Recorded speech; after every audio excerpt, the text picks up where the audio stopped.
have no toxic traits, or like you're just like, oh, I'm good, I'm a clean cookie cutter, there's nothing wrong with me, like that's just like, to think that you're not flawed or have nothing to improve or work on just shows that like your mindset isn't where it needs to be, and that itself is like toxic. And that's kind of narcissistic. Yeah. Because you think that you're perfect, and then you think that every problem that's in your life is someone else, but you would be the common denominator in all those problems. So it's like, and it shows like a lack of self-reflection. Like you need to take time with yourself and like have conversations with yourself to like look at your own issues.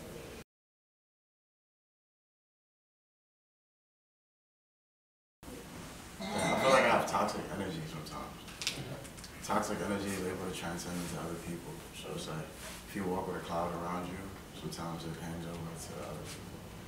And you can have like toxic interactions, toxic friends. There's a whole bunch of toxicity in the world. I feel like toxicity especially isn't always like inherently, it's always negative, but I don't think it always comes from like a negative trait. I think a lot of times toxicity is doing too much or something. So like something that I realize, I'm very, like once I have my mind set on something, I'm very like committed to get it. But I think it becomes toxic when I set my mind to too many things.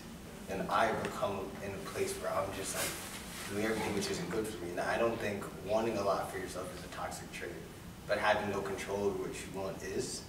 So I think like what you were talking about like self-reflection, being able to reflect and think about, hey, maybe this isn't an inherently bad trait, but how is this negatively affecting me is a very important thing to do. Yeah, so like going off of like what he said, like for like me, I feel as though my like pride sometimes gets in like in a way. That's not necessarily not necessarily like a bad thing, but like once it goes too like far, like for like me, I feel as though my like point has to be said and it has to be like heard, so everyone can hear that. And like sometimes though that may be good, it doesn't always have to be like said.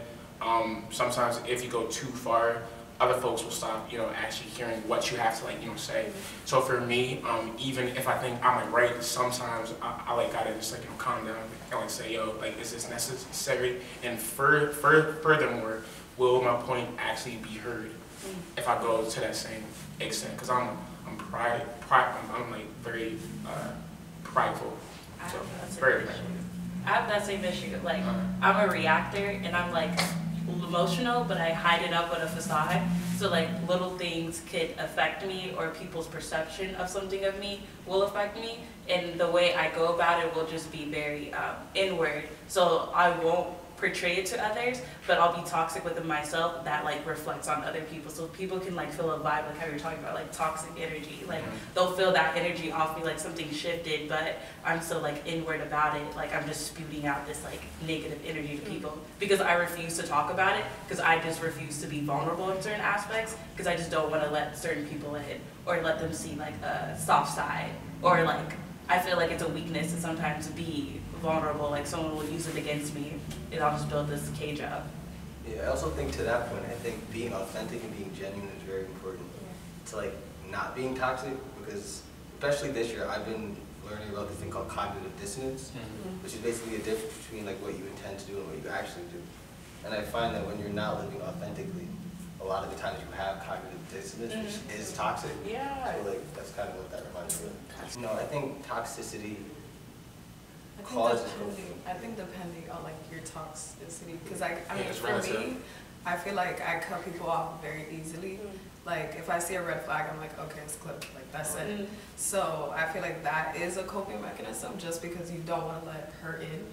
So I guess the like question for like me, because in a way, we haven't really defined what it is, because like I guess toxicity can be relative in a sense. So like for example, like for like me, I wouldn't necessarily take that as toxic. So what do y'all define toxicity as? I think it varies, like depending on people, like their sensitivity. Because like most people, like you said, like you don't really think that's toxic, but for somebody who's more sensitive, like they could definitely take that some type of way. So could toxicity be an insecurity?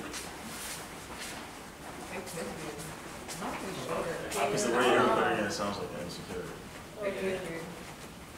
Does it does it become toxic? I think when you project it, I guess. Like when you project Mm. your insecurities or like out to other people, I think that's what it is. Because it's like normal to have insecurities, but Yeah. when you let that affect how you behave towards Yeah. other people, then that's when it becomes a problem. I kind of disagree with that. I think it becomes a problem when you yourself aren't happy with it. So That's like, true. I think as much as it is about like don't reflect it to other people, I think a lot more important to that is like when you're at home, how are you speaking to yourself? How are you like thinking? I think that's where toxicity starts way before like projecting. For me, I'm a little punk, so like I try.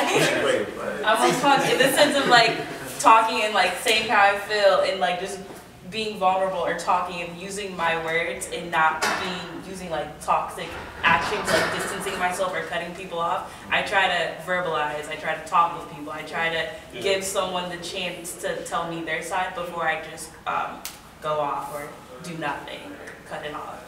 So that's just how I try. I feel like you definitely need to have like good people around you to like check you. Because I feel like if you don't have people around you to like tell you that you're wilding, then like that's when like your toxic energy is like very toxic. Wait, how are we defining toxic? That's I'm it. hearing a whole bunch of different like interpretations of it. It's depending on what you think your traits are, your own toxic traits. So it's all like relative to whatever you're talking about. I think to answer your question before, for me, I think how I personally become less toxic is just living my life. It sounds corny, but like trying to love people and trying to like be kind, because like people don't think about it, but I feel like it really goes a long way in terms of like quality of life and all that stuff. And I think that insecurities and like fear can be a very toxic environment. So I try to live my life. If I like identify fear, I try to overcome that, because I think that if you just let fear build up, that's also very toxic. So, I think kind of like what Amaya was trying to say, just like, speaking, it's like, folks and like calling folks up on their like, BS. Like my dad says that everyone has, issues. So we like all know that like no one is perfect. So just trying to like, speak and like try to define a commonness between folks. Like, I like may fuck up sometimes.